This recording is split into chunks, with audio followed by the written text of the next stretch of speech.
नमस्कार दोस्तों। सर्वप्रथम मैं आपको हृदय से शुभकामनाएं देना चाहता हूं कि आप बहुत ही भाग्यशाली हैं, क्योंकि आपने भगवान श्री कृष्ण की प्रेरणा से ही श्रीमद् भगवद गीता सार के इस वीडियो को देखने का मन बनाया। मुझे पूरा विश्वास है कि इस वीडियो को पूरा अंत तक देखने और शांत मन से इसकी बातों को सुनने और समझने के बाद आपके विचारों और जीवन में बहुत ही सकारात्मक बदलाव आने वाले हैं। अगर आप इस बहुमूल्य ज्ञान का लाभ अधिक से अधिक लेना चाहते हैं तो इस गीता सार को पूरा अंत तक सुनें। हर रोज सुबह और रात को सोने से पहले जरूर सुनें और दूसरों को भी सुनाएं, क्योंकि जिस तरह खुशियां बांटने से मिलती है, उसी प्रकार इस ज्ञान को आप जितने ज्यादा लोगों के साथ शेयर करेंगे, उतना ही भगवान श्री कृष्ण की कृपा और गीता ज्ञान की ज्योति आपके जीवन में भी प्रकाश फैलाएगी। श्रीमद् भगवद गीता को दुनिया में सबसे ज्यादा पढ़ा गया है और सबसे कम समझा गया है, क्योंकि श्रीमद् भगवद गीता का ज्ञान सिर्फ उसी व्यक्ति को समझ में आएगा जो अपने जीवन में आगे बढ़ना चाहता है, जिसे कोई अपनी तकलीफों को पार करके आगे निकलना चाहता हो, या कोई जीवन में सफलता को प्राप्त करना चाहता हो, या फिर अपनी जिंदगी जीने के तरीके को बेहतर बनाना चाहता हो। वास्तविकता में गीता मनुष्य के जीवन को हर तरह से बेहतर बनाती है। इसीलिए जो इंसान जीवन में कुछ करना चाहता है, उसे ही गीता का ज्ञान समझ में आएगा। लेकिन जो सिर्फ मनोरंजन या सिर्फ जानकारी बढ़ाना चाहता है, तो वह गीता के असली अर्थ को कभी समझ नहीं पाएगा। वास्तविकता में गीता का असली काम यही है कि आपकी हर समस्या का हल आपको देना, आपके हर प्रश्न का उत्तर आपको देना और आपको जिंदगी में आगे बढ़ने के लिए सही रास्ता दिखाना। आज हम उसी भगवद गीता की शिक्षाओं के बारे में चर्चा करेंगे। किसी बेकसूर इंसान के साथ धोखा करना, उसका बेवजह जानबूझकर दिल दुखाना, इस दुनिया का सबसे बड़ा पाप होता है। श्री व्यास देव जी महाराज, जिन्होंने महाभारत की रचना की, 18 पुराणों की रचना की, उनसे किसी ने पूछा कि आपने इतने सारे शास्त्र लिखे, इतनी किताबें लिखी, इतना कोई कैसे पढ़ सकता है? आप इन सारी किताबों का सार बता दो, एक ही शीर्ष में बता दो कि इन सब ग्रंथों में लिखा क्या है। तो व्यास जी बोले, परोपकार पुण्याय पापाय परपीडनम अष्टादश पुराणेषु व्यास स्वचनम द्वय। व्यास जी कहने लगे कि मैंने सारे शास्त्रों में कोई 2 बातें खास रूप से लिखी हैं, कि मेरे लिखे गए सारे शास्त्रों का सार सिर्फ 2 बातों में समाया है। एक, किसी की दिल को खुश करना सबसे बड़ा परोपकार है, सबसे बड़ा धर्म है, और किसी के दिल को दुखाना, किसी के मन को चोट पहुंचाना सबसे बड़ा पाप है। मनुष्य को दुष्कर्म का त्याग करके हमेशा सत्कर्म करते रहना चाहिए। जब मनुष्य किसी भी कर्म को सिर्फ और सिर्फ अपने स्वार्थ के लिए ही करता है, तब वह अपने स्वार्थों की पूर्ति करते करते कब दुष्कर्मों में लग जाता है, कब बुरे कर्मों में लग जाता है, उसे पता ही नहीं चलता। लेकिन जब कर्म को करते हुए मन में निस्वार्थ भाव आता है, लालच का भाव नहीं आता, तो वह इंसान बुरे कर्मों से बचा रहता है। क्योंकि लालच ऐसी चीज है जो अच्छाई और बुराई की समझ खत्म कर देती है, सही गलत का फर्क मिटा देती है। इसलिए जो इंसान अपनी लालच, अपना स्वार्थ नहीं छोड़ सकता, वह कभी किसी का भला नहीं कर सकता। ऐसा इंसान न समाज की सेवा कर सकता है, न लोगों की सेवा कर सकता है, न अपने देश की सेवा कर सकता है, क्योंकि उस इंसान का लक्ष्य सिर्फ और सिर्फ अपना फायदा निकालना होता है, सिर्फ अपना पेट भरना होता है। एक लालच से भरा हुआ प्राणी जुर्म करने में भी देर नहीं करता, कोई अपराध करने में भी देर नहीं करता। इसलिए जीवन में अपने स्वार्थ से थोड़ा ऊपर उठकर जीना चाहिए, क्योंकि कर्म का चक्कर ऐसा है, जिसने जो किया है उसका फल उसे जरूर मिलता है। जिसने जो बीज बोया है उसका फल उसे जरूर मिलेगा। अगर किसी ने कांटे बोए हैं तो उसे कांटे ही मिलेंगे। अगर किसी में फूल मोए हैं तो जिंदगी भी उसका फूलों की तरह स्वागत करेगी।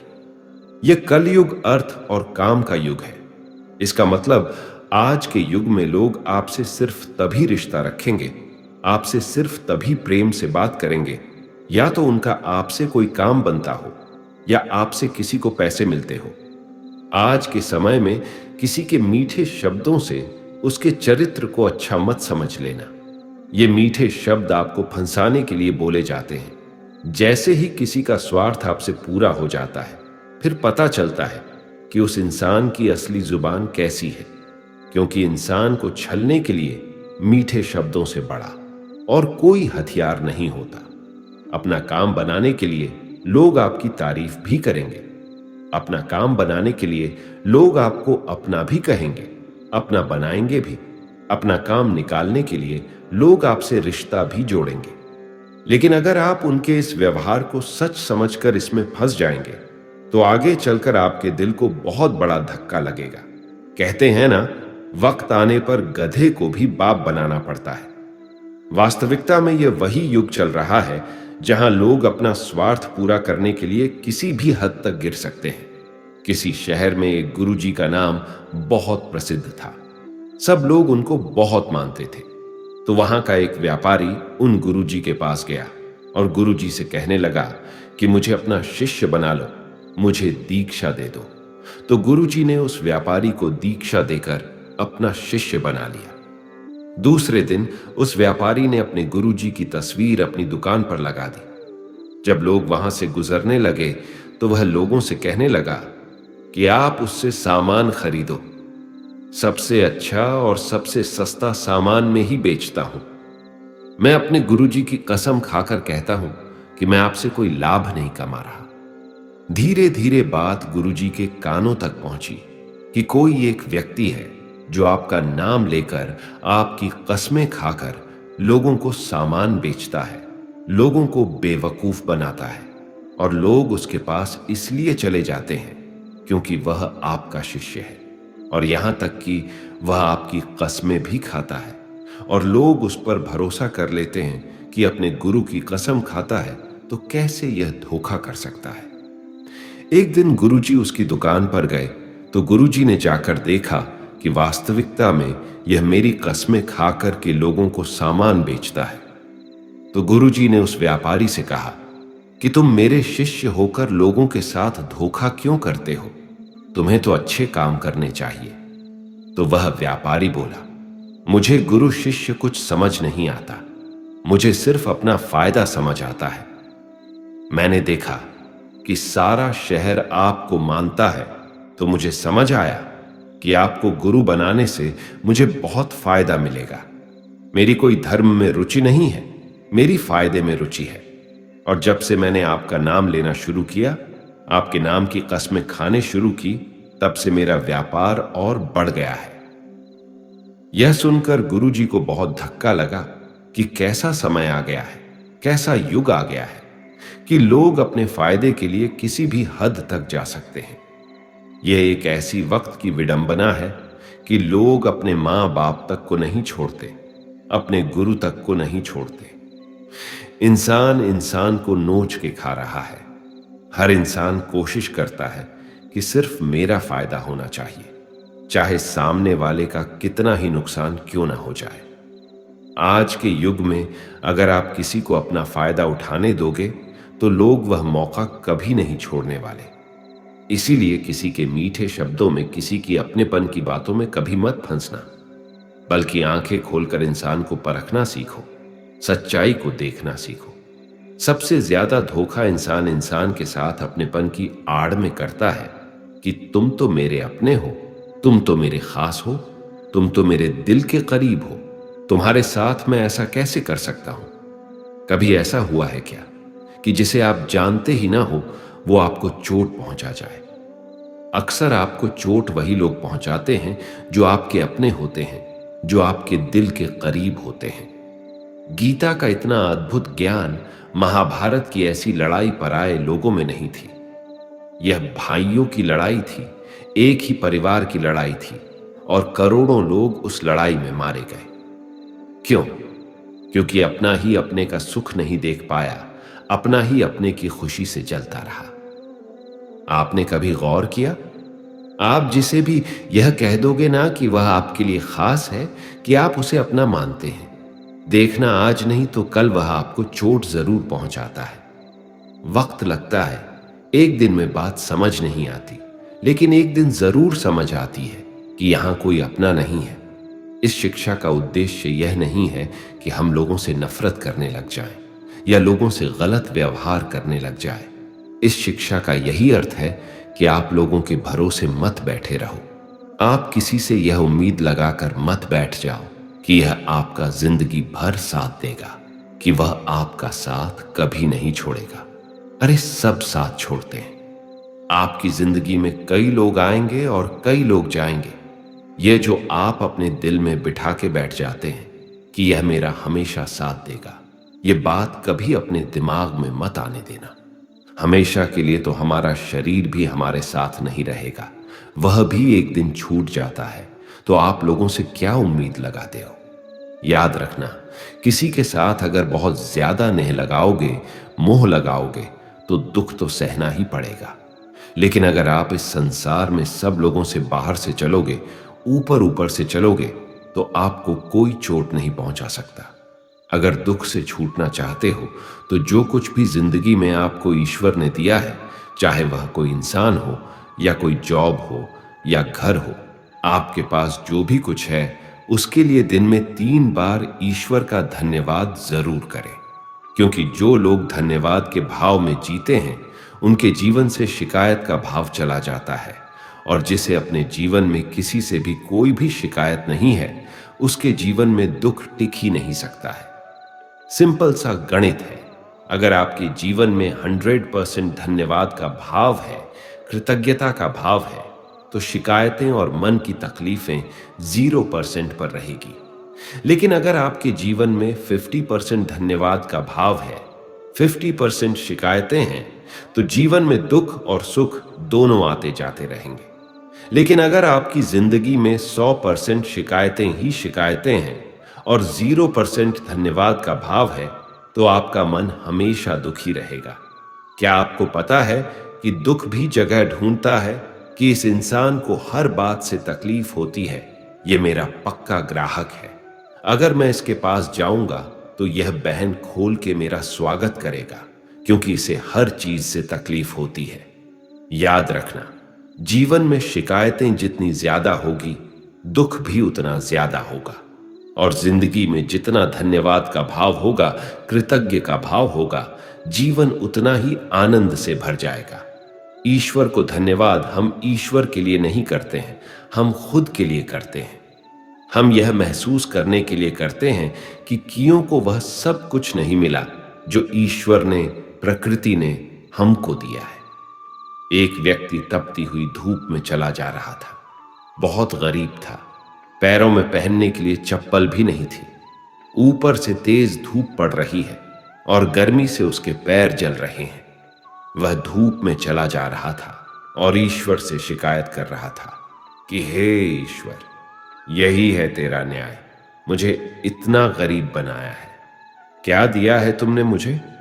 इतनी तेज धूप है और मेरे पास पैरों में पहनने के लिए चप्पल तक नहीं है। वह ईश्वर से शिकायत कर ही रहा था। तभी उसके सामने से एक व्यक्ति गुजरा जो जमीन पर घसीट घसीट कर चल रहा था, क्योंकि उसके पास पैर ही नहीं थे। जब उस घसीटते हुए व्यक्ति को उसने देखा तो उसका मन उसी समय धन्यवाद से भर गया कि हे ईश्वर, तेरा लाख लाख धन्यवाद है कि कम से कम मैं अपने पैरों पर तो चल पा रहा हूं। इस बेचारे के पास तो पैर भी नहीं है। जीवन में जब भी शिकायत आए ना, तो एक बार उन लोगों पर नजर जरूर डालना जो वह सब हासिल करने में लगे हुए हैं जो ईश्वर ने आपको दिया है। चॉइस आपकी है। अगर आप जिंदगी से शिकायतें करोगे तो दुख आपका साथी बनकर खड़ा हो जाएगा। अगर आप अपनी जिंदगी को कृतज्ञता से, धन्यवाद से भर दोगे, तो आपकी पूरी जिंदगी आनंद से भर जाएगी। मनुष्य का आहार सात्विक और संतुलित होना चाहिए। कलियुगी आदमी कहीं भी कुछ भी खा लेगा। जिस इंसान को यह समझ नहीं कि क्या खाना चाहिए, कितना खाना चाहिए, कहां खाना चाहिए, कैसे खाना चाहिए, वह जीवन की ऊंचाइयों को कभी नहीं छू सकता। आजकल अधिकतर लोग बस स्वाद के पीछे पागल हो गए हैं। कई लोग तो कहते हैं हमारे शहर से 50-100 किलोमीटर दूर एक जगह है, वहां खाने का टेस्ट बहुत अच्छा है। दिल्ली से 2 घंटे दूर पराठे बहुत अच्छे मिलते हैं। वहां हम रेगुलरली पराठे खाने जाते हैं। 2 घंटा जाना 2 घंटा आना सिर्फ एक छोटी सी जुबान के स्वाद के लिए। याद रखना, जो लोग कहीं से भी कुछ भी खा लेते हैं, उन्हें इस बात की समझ होनी चाहिए कि उस भोजन में, उस आहार में न पवित्रता है न प्रेम है। उस व्यक्ति को आपसे कोई प्रेम नहीं है और उस आहार को बनाने में कोई पवित्रता का ध्यान नहीं रखा जाता। लेकिन लोगों को किसी बात से फर्क नहीं पड़ता। बस जुबान पर टेस्ट आना चाहिए, फिर चाहे हमको 10 दिन का सड़ा हुआ खाना खिलाया जाए। बस टेस्ट अच्छा होना चाहिए, चाहे उस खाने में गंदगी भरी हो, लेकिन हमारी जुबान को उसका टेस्ट अच्छा लगना चाहिए। आज के समय में लोगों के खाने पीने का कोई नियम नहीं है, कोई धर्म नहीं है। सुबह हो, दिन हो, शाम हो, रात हो, जब मन किया तब खाना है। चाहे शरीर बीमार ही क्यों ना हो जाए तो भी खाना है। चाहे बॉडी को सूट भी नहीं कर रहा तो भी खाना है। मैं नासिक गया था।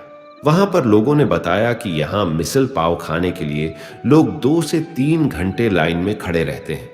प्रणाम है ऐसे लोगों को जो जुबान के स्वाद के लिए घंटों लाइन में खड़े हैं। ऐसी और भी कई जगहें हैं जहां पर लोग जुबान के स्वाद के लिए घंटों लाइन में खड़े रहते हैं। कमाल के लोग हैं। जब रास्ते पर गाड़ियां चलाते हैं तो ट्रैफिक में ऐसे भागते हैं जैसे दुनिया में कहीं कोई भूकंप आया हो। 1 सेकंड भी लोगों से रुका नहीं जाता है।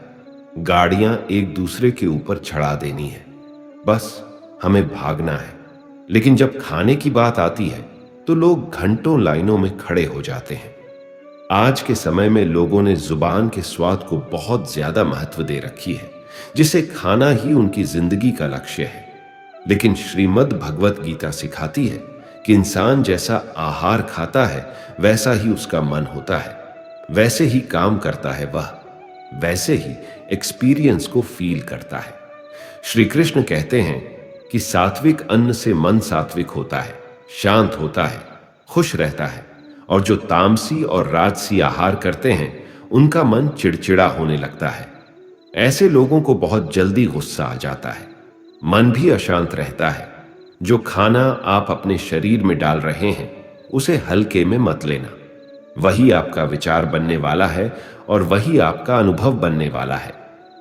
श्रीमद् भगवत गीता के 6ठे अध्याय में भगवान श्री कृष्ण ने अर्जुन को भोजन के बारे में विस्तार से बताया है कि भोजन 3 प्रकार का है, सात्विक, तामसिक और राजसिक। सात्विक आहार आपके शरीर की उम्र को बढ़ाता है, आपके मन को सुख देता है, आपके माइंड में आपको सेटिस्फेक्शन देता है, जीवन को खुशी देता है, और ऐसा आहार रसमय होता है।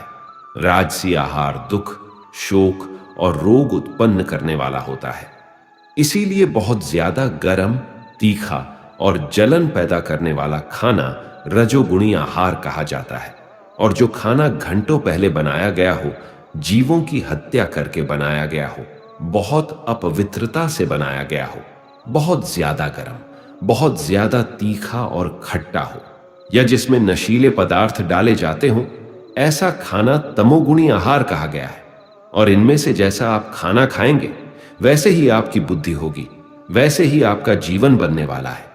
इसलिए श्रीमद् भगवत गीता यह सिखाती है कि अगर आप जीवन में खुश रहना चाहते हो तो हमेशा सात्विक और संतुलित आहार ही करना चाहिए।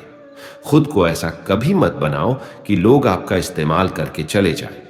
खुद को ऐसा कभी मत बनाओ कि लोग आपको चोट पहुंचाकर चले जाएं। अपने आप को कभी भी बेचारा बनाकर नहीं जीना चाहिए। इससे लोग आपको अच्छा नहीं मानेंगे, बल्कि आपका फायदा उठाएंगे। आपको कैसा बनना है यह आप पर निर्भर करता है। अगर लोग आकर के आपको आसानी से चोट पहुंचा जाते हैं, आपका इस्तेमाल करके चले जाते हैं, तो आपको गौर करना चाहिए कि ऐसा क्या कारण है कि लोग आपको आसानी से चोट पहुंचा देते हैं।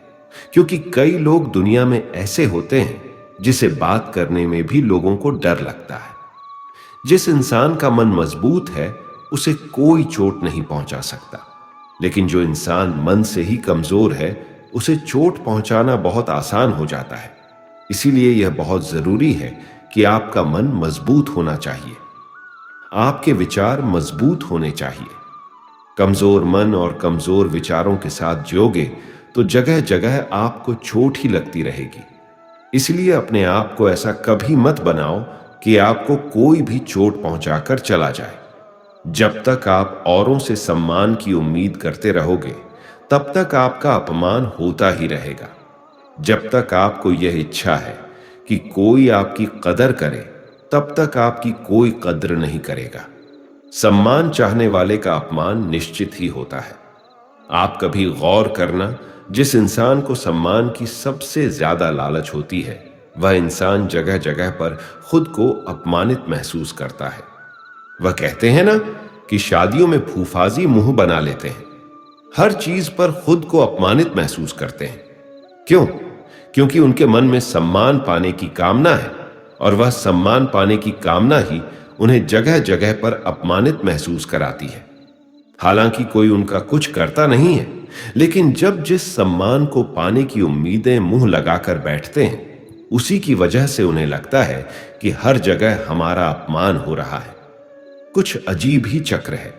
जो लोग सम्मान चाहते हैं, उन्हें अपमान मिलता है। जो लोग प्रेम चाहते हैं, उन्हें छल मिलता है। जो लोग अच्छा व्यवहार चाहते हैं, उन्हें गलत लोग मिल जाते हैं। वास्तविकता में सम्मान चाहने और मांगने की चीज नहीं है, वह आपके कर्मों के अनुसार आपको स्वयं मिलता है। प्रेम मांगने की चीज नहीं है, वह आपके व्यवहार के अनुसार आपको स्वयं मिलेगा। जब आप इन चीजों को मांगने लगते हो, चाहने लगते हो, तो बदले में आपको सारी उल्टी चीजें ही मिलने लगती हैं। इसलिए जीवन में सम्मान की उम्मीद लोगों से मत रखना, प्रेम की उम्मीद लोगों से मत रखना, और अच्छे व्यवहार की उम्मीद भी लोगों से मत रखना।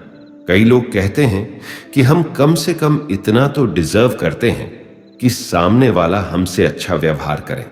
सामने वाला आपसे कैसा व्यवहार करेगा, आप उसे कंट्रोल नहीं कर सकते। वह उसके लिए पूरी तरह से आजाद है।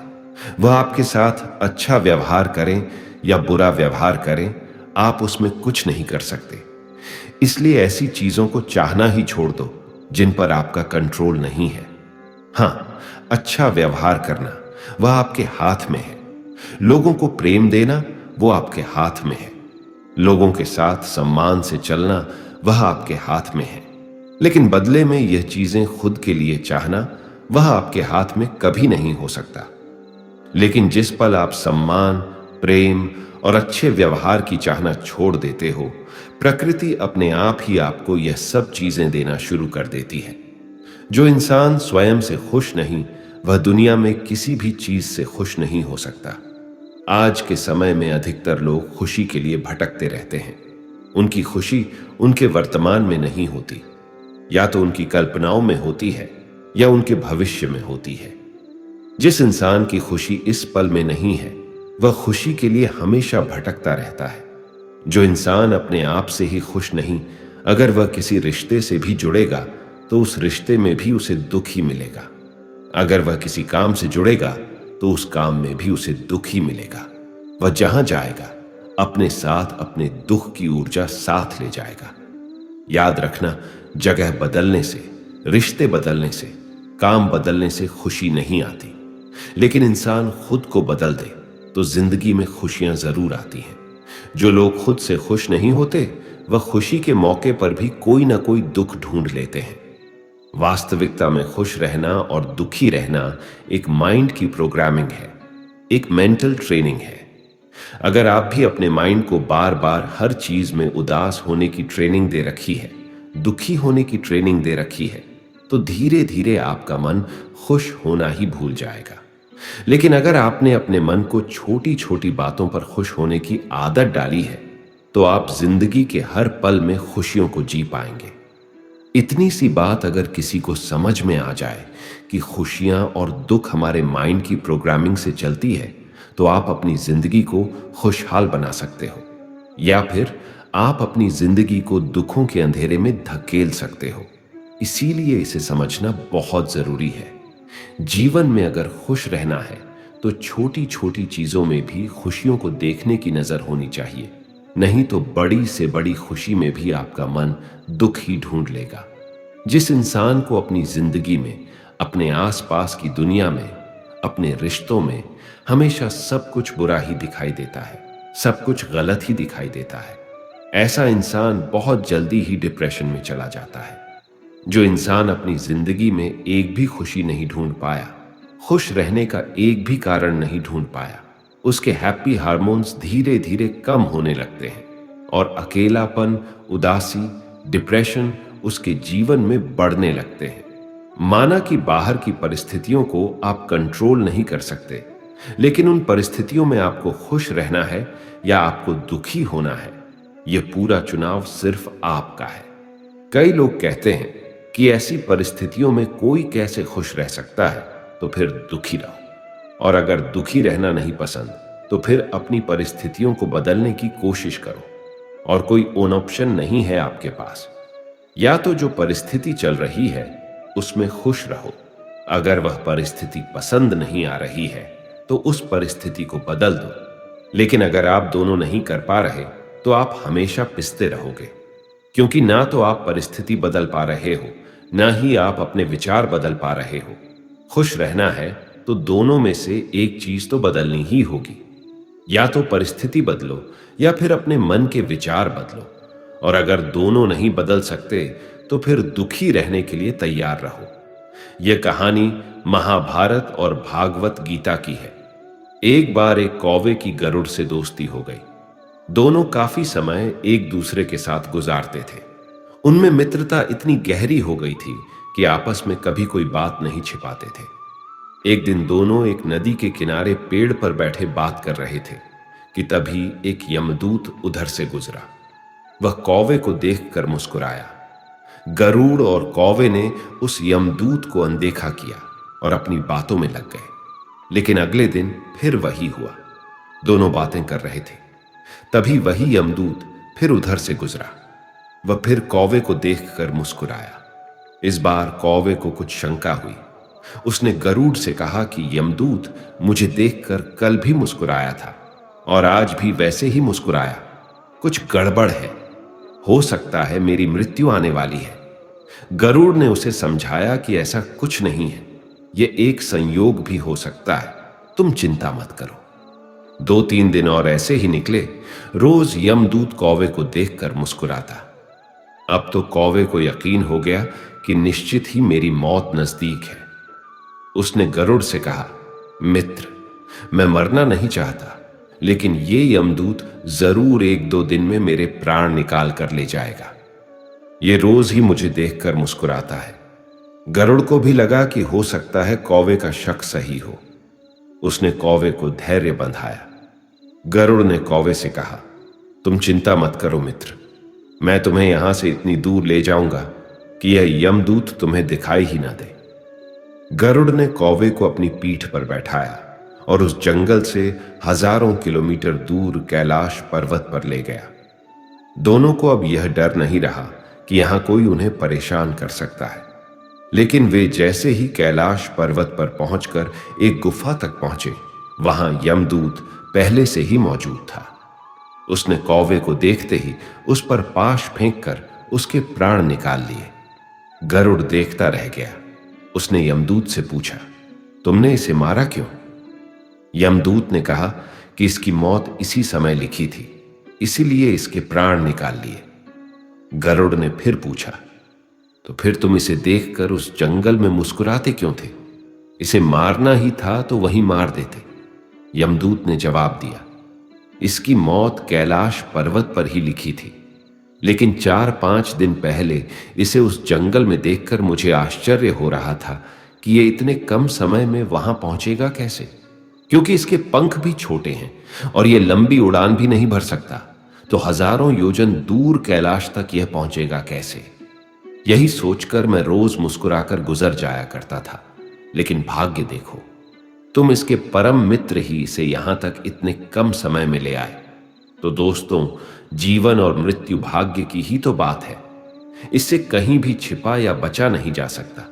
जब तक जिंदगी है तब तक कोई आपको मार नहीं सकता, लेकिन अगर मृत्यु निकट हो तो कोई कोशिश आपको बचा नहीं सकती।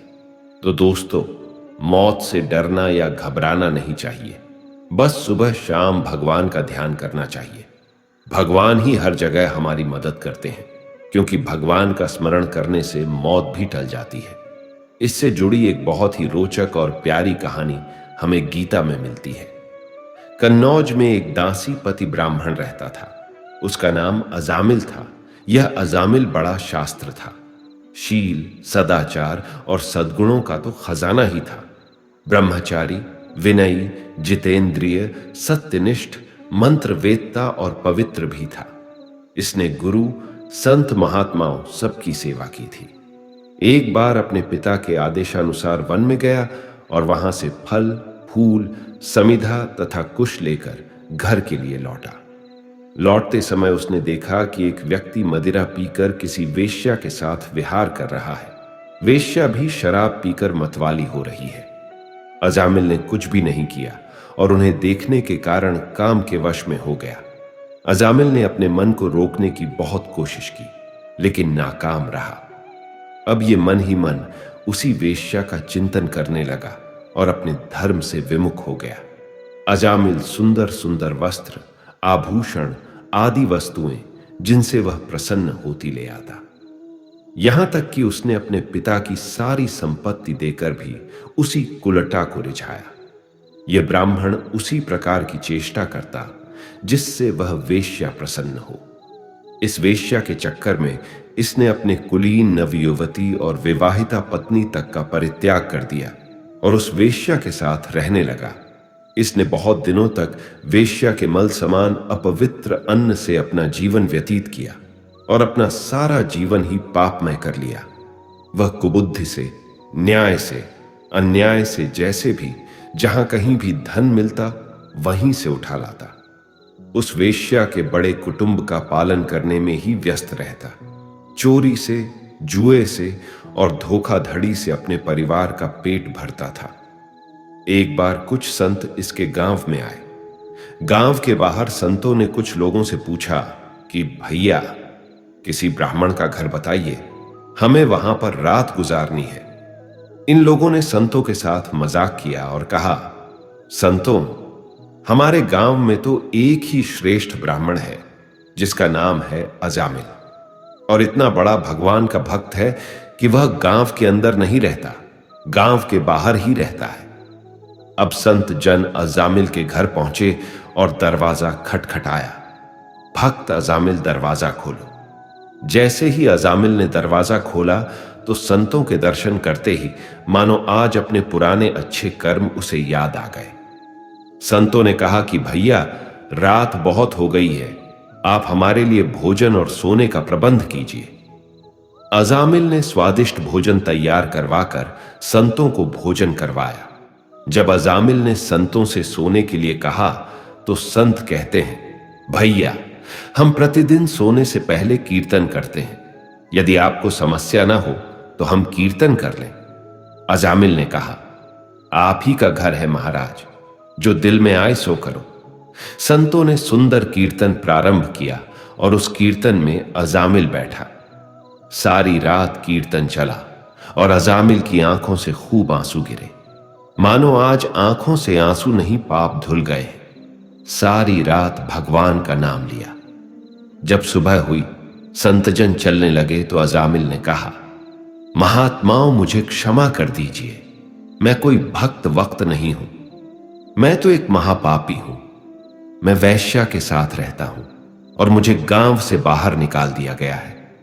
केवल आपकी सेवा के लिए मैंने आपको भोजन करवाया और मुझसे बड़ा पापी कोई नहीं है। संतों ने कहा, अरे अजामिल, तूने यह बात हमें कल क्यों नहीं बताई? हम तेरे घर में रुकते ही नहीं। अब तूने हमें आश्रय दिया है तो चिंता मत कर। यह बता, तेरे घर में कितने बालक हैं? अजामिल ने बता दिया कि महाराज, 9 बच्चे हैं और अभी यह गर्भवती है। संतों ने कहा कि इस बार जो तेरे संतान होंगी वह पुत्र होगा और उसका नाम नारायण रखना। जा, तेरा कल्याण हो जाएगा। संत जन आशीर्वाद देकर चले गए। समय बिता और उसके पुत्र हुआ।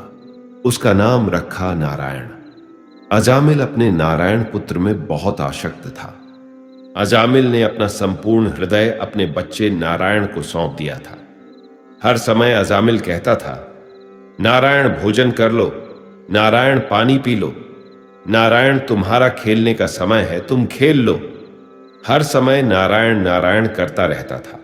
इस तरह 88 वर्ष बीत गए। अजामिल अब बूढ़ा हो गया था। उसे इस बात का पता ही नहीं चला कि मृत्यु मेरे सिर पर आ पहुंची है। अब वह अपने पुत्र बालक नारायण के संबंध में ही सोचने विचारने लगा। इतने में ही अजामिल ने देखा कि उसे ले जाने के लिए अत्यंत भयानक 3 यमदूत आए हैं। उनके हाथों में फांसी है, मुंह टेढ़े मेढ़े हैं और शरीर के रोएं खड़े हुए हैं। उस समय बालक नारायण वहां से कुछ ही दूरी पर खेल रहा था। यमदूतों को देखकर अजामिल डर गया और अपने पुत्र को कहता है, नारायण नारायण मेरी रक्षा करो, नारायण मुझे बचाओ। तभी भगवान के पार्षदों ने देखा कि यह मरते समय हमारे स्वामी भगवान नारायण का नाम ले रहा है, उनके नाम का कीर्तन कर रहा है, और वे बड़े वेग से झटपट वहां आ पहुंचे। उस समय यमराज के दूत दासी पति अजामिल के शरीर में से उसके सूक्ष्म शरीर को खींच रहे थे। विष्णु दूतों ने बलपूर्वक रोक दिया। उनके रोकने पर यमराज के दूतों ने उनसे कहा, अरे धर्मराज की आज्ञा का पालन नहीं करने वाले तुम लोग हो कौन? तुम किसके दूत हो? कहां से आए हो? और इसे ले जाने से हमें क्यों रोक रहे हो? जब यमदूतों ने इस प्रकार कहा, तब भगवान नारायण के आज्ञाकारी पार्षदों ने हंसकर कहा, यमदूतों, यदि तुम लोग सचमुच धर्मराज के आज्ञाकारी हो तो हमें धर्म का लक्षण और धर्म का तत्व सुनाओ। दंड का पात्र कौन है? वेदों ने जिन कर्मों का विधान यमदूतों ने कहा किया है वे धर्म है, और जिनका निषेध किया है वे अधर्म है। वेद स्वयं भगवान के स्वरूप हैं। वे उनके स्वाभाविक श्वास प्रश्वास एवं स्वयं प्रकाश ज्ञान है, ऐसा हमने सुना है। पाप कर्म करने वाले सभी मनुष्य अपने अपने कर्मों के अनुसार दंडनीय होते हैं यमदूतों। तब भगवान के पार्षदों ने कहा, आश्चर्य और खेद की बात है कि धर्मज्ञों की सभा में अधर्म प्रवेश कर रहे हैं, क्योंकि वहां निरपराध और दंडनीय व्यक्तियों को व्यर्थ ही दंड दिया जाता है। यमदूतों, इसने कोटि कोटि जन्मों की पाप पूरा पूरा प्रायश्चित कर लिया है, क्योंकि इसने विवश होकर ही सही भगवान के परम कल्याणमय मोक्षप्रद नाम का उच्चारण तो किया है। जिस समय इसने नारायण इन 4 अक्षरों का उच्चारण किया, उसी समय केवल उतने से ही इस पापी के समस्त पापों का प्रायश्चित हो गया।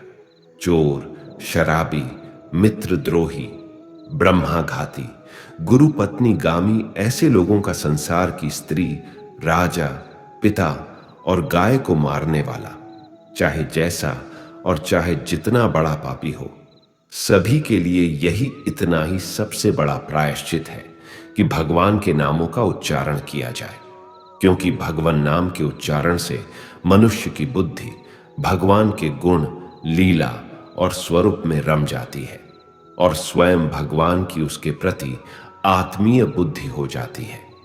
सारे तुम लोग अजामिल को मत ले जाओ। इसने पापों का प्रायश्चित कर लिया है, क्योंकि इसने मरते समय भगवान के नाम का उच्चारण किया है। इस प्रकार भगवान के पार्षदों ने भागवत धर्म का पूरा पूरा निर्णय सुना दिया और अजामिल को यमदूतों के पाश से छुड़ाकर मृत्यु के मुख से बचा लिया। भगवान की महिमा सुनने से अजामिल के हृदय में शीघ्र ही भक्ति का उदय हो गया। अब उसे अपने पापों को याद करके बड़ा पश्चाताप होने लगा। अजामिल मन ही मन सोचने लगा, अरे मैं कैसा इंद्रियों का दास हूं। मैंने एक वेश्या के गर्भ से पुत्र उत्पन्न करके अपना ब्राह्मणत्व नष्ट कर दिया। यह बड़े दुख की बात है। धिक्कार है मुझे। मैं संतों के द्वारा निंदित हूं, पापात्मा हूं। मैंने अपने कुल में कलंक का टीका लगा दिया। मेरे मां बाप और तपस्वी थे, मैंने उनका भी परित्याग कर दिया। और मैं कितना कृतज्ञ हूं। मैं अब अवश्य ही अत्यंत भयावह नरक में गिरूंगा, जिसमें गिरकर धर्मघाती पापात्मा कामी पुरुष अनेकों प्रकार की यम यातना भोगते हैं। कहां तो मैं महाकपटी, पापी, निर्लज्ज और ब्रह्म तेज को नष्ट करने वाला, तथा कहां भगवान का वह परम मंगलमय नारायण नाम। सचमुच मैं तो कृतार्थ हो गया। अब मैं अपने मन, इंद्रिय और प्राणों को वश में करके ऐसा प्रयत्न करूंगा कि फिर अपने को घोर अंधकार में, नरक में न डालूं। मैंने यमदूतों के डर से अपने पुत्र नारायण को पुकारा और भगवान के पार्षद प्रकट हो गए। यदि मैं वास्तव में नारायण को पुकारता तो क्या आज श्री नारायण मेरे सामने प्रकट नहीं हो जाते? अब अजामिल के चित्त में संसार के प्रति तीव्र वैराग्य हो गया। वह सबसे संबंध और मोह को छोड़कर हरिद्वार चले गए। उस देवस्थान में जाकर वे भगवान के मंदिर में आसन से बैठ गए और उन्होंने योग मार्ग का आश्रय लेकर अपनी सारी इंद्रियों को विषयों से हटाकर मन में लीन कर लिया और मन को बुद्धि में मिला दिया। इसके बाद आत्मचिंतन के द्वारा उन्होंने बुद्धि को विषयों से पृथक कर लिया तथा भगवान के धाम अनुभव स्वरूप पर ब्रह्म हमें जोड़ दिया। इस प्रकार जब अजामिल की बुद्धि त्रिगुणमयी प्रकृति से ऊपर उठकर भगवान के स्वरूप में स्थित हो गई, तब उन्होंने देखा कि उनके सामने वे ही चारों पार्षद जिन्हें उन्होंने पहले देखा था वो खड़े हैं। अजामिल ने उनका दर्शन पाने के बाद उन्होंने उस तीर्थ स्थान में गंगा के तट पर अपना शरीर त्याग दिया और तत्काल भगवान के पार्षदों का स्वरूप प्राप्त कर सिर झुकाकर उन्हें नमस्कार किया। अजामिल भगवान के पार्षदों के साथ स्वर्णमय विमान पर आरूढ़ होकर आकाश मार्ग से भगवान लक्ष्मीपति के निवास स्थान वैकुंठ को चले गए। सुखदेव जी महाराज कहते हैं, परीक्षित, यह इतिहास अत्यंत गोपनीय और समस्त पापों का नाश करने वाला है। जो पुरुष श्रद्धा और भक्ति के साथ इसका श्रवण कीर्तन करता है वह नरक में कहीं नहीं जाता। यमराज के दूत तो आंख उठाकर उसकी ओर देख तक नहीं सकते। उस पुरुष का जीवन चाहे पापमय ही क्यों न रहा हो, वैकुंठ लोक में उसकी पूजा होती है। परीक्षित देखो, अजामिल जैसे पापी ने मृत्यु के समय पुत्र के बहाने भगवान नाम का उच्चारण किया, उसे भी वैकुंठ की प्राप्ति हो गई। फिर जो लोग श्रद्धा के साथ भगवान के नाम का उच्चारण करते हैं उनकी तो बात ही क्या है। जब भगवान के पार्षदों ने यमदूतों से अजामिल को छुड़ाया तो यमदूत यमराज के पास पहुंचे और कहते हैं, हे प्रभु, संसार के जीव 3 प्रकार के कर्म करते हैं, पाप, पुण्य अथवा दोनों से मिश्रित। इन जीवों को उन कर्मों का फल देने वाले शासक संसार में कितने हैं? हम तो ऐसा समझते हैं कि अकेले आप ही समस्त प्राणियों और उनके स्वामियों के भी अधीश्वर हैं। आप ही मनुष्यों के पाप और पुण्य के निर्णायक, दंडदाता और शासक हैं। यमराज ने कहा, दूतों, मेरे अतिरिक्त एक और ही जगत के स्वामी हैं। उन्हीं में यह संपूर्ण जगत सूत में वस्त्र के समान ओत प्रोत है। उन्हीं के चराचर अंश ब्रह्मा, विष्णु और शंकर इस जगत की उत्पत्ति, स्थिति तथा प्रलय करते हैं। उन्हीं ने इस सारे जगत को नथे हुए बैल के समान अपने अधीन कर रखा है। मेरे प्यारे दूतों, जैसे किसान अपने बैलों को पहले छोटी छोटी रस्सियों में बांधकर फिर उन रस्सियों को एक बड़ी आड़ी रस्सी में बांध देते हैं, वैसे ही जगदीश्वर भगवान ने भी ब्रह्मांड आदि वर्ण और ब्रह्मचर्य आदि आश्रम रूप छोटी छोटी नाम की रस्सियों में बांधकर फिर सब नामों को वेदवाणी रूप बड़ी रस्सी में बांध रखा है। इस प्रकार सारे जीव नाम एवं कर्म रूप बंधन में बंधे हुए भयभीत होकर उन्हें ही अपना सर्वस्व भेंट कर रहे हैं। सभी भगवान के अधीन हैं। इनमें इंद्र, निवृत्ति, वरुण, चंद्रमा, अग्नि, शंकर, वायु, सूर्य, ब्रह्मा, 12 आदित्य, विश्व देवता, 8 वसु, साध्य, 49 मरुत, सिद्ध, 11 रुद्र, रजोगुण एवं तमोगुण से रहित भृगु आदि प्रजापति और बड़े बड़े देवता है। भगवान के नाम उच्चारण की महिमा तो देखो। अजामिल जैसा पापी भी एक बार नाम उच्चारण करने मात्र से मृत्यु पाश से छुटकारा पा गया। भगवान लीला और नामों का भली भांति कीर्तन मनुष्यों के पापों का सर्वथा विनाश कर देता है। यह कोई उसका बहुत बड़ा फल नहीं है, क्योंकि अत्यंत पापी अजामिल ने मरने के समय चंचल चित्त से अपने पुत्र का नाम नारायण उच्चारण किया। उस नाम आभास मात्र से ही उसके सारे पाप तो क्षीण हो ही गए, मुक्ति की प्राप्ति भी हो गई। बड़े बड़े विद्वानों की बुद्धि कभी भगवान की माया से मोहित हो जाती है। वे कर्मों के मीठे मीठे फलों का वर्णन करने वाली अर्थवाद रूपिणी वेदवाणी में ही मोहित हो जाते हैं और यज्ञ या गाधी बड़े बड़े कर्मों में ही संलग्न रहते हैं तथा इस सुकुमार सुगम भगवन नाम की महिमा को नहीं जानते। ये कितने खेद की बात है। प्रिय दूतों, बुद्धिमान पुरुष ऐसा विचार कर भगवान अनंत में ही संपूर्ण अंतकरण से अपना भक्ति भाव स्थापित करते हैं। वे मेरे दंड के पात्र नहीं हैं। पहली बात तो यह है कि वे पाप करते ही नहीं, लेकिन यदि कदाचित संयोगवश कोई पाप बन भी जाए तो उसे भगवान का गुणगान तत्काल नष्ट कर देता है। जिनकी जीभ भगवान के गुणों और नामों का उच्चारण नहीं करती, जिनका चित्त उनके चरण बिंदु का चिंतन नहीं करता और जिनका सिर एक बार भी भगवान श्री कृष्ण के चरणों में नहीं झुकता, उन भगवत सेवा विमुख पापियों को ही मेरे पास लाया करो। जब यमदूतों ने अपने स्वामी धर्मराज के मुख से इस प्रकार भगवान की महिमा सुनी और उसका स्मरण किया, तब उनके आश्चर्य की सीमा न रही।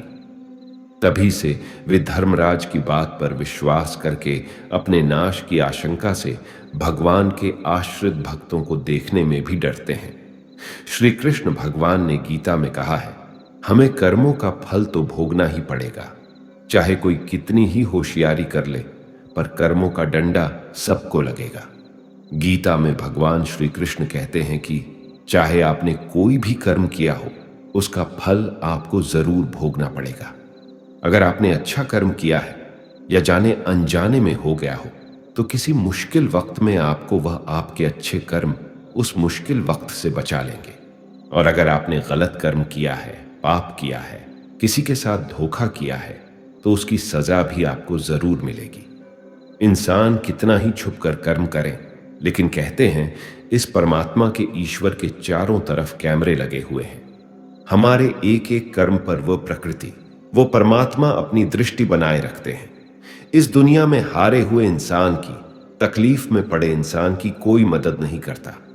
और अगर कोई इंसान थोड़ा सा भी सफल हो जाए तो उससे कोई खुश नहीं होता।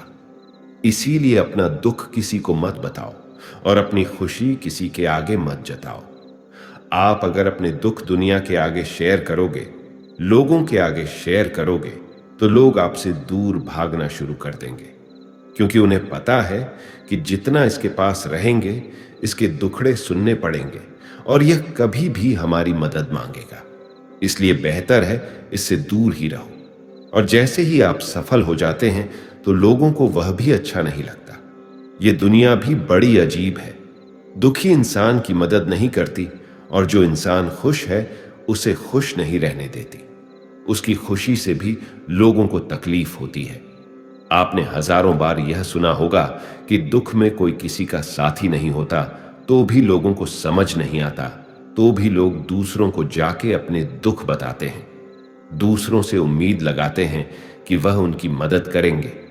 कोई क्यों करेगा किसी की मदद?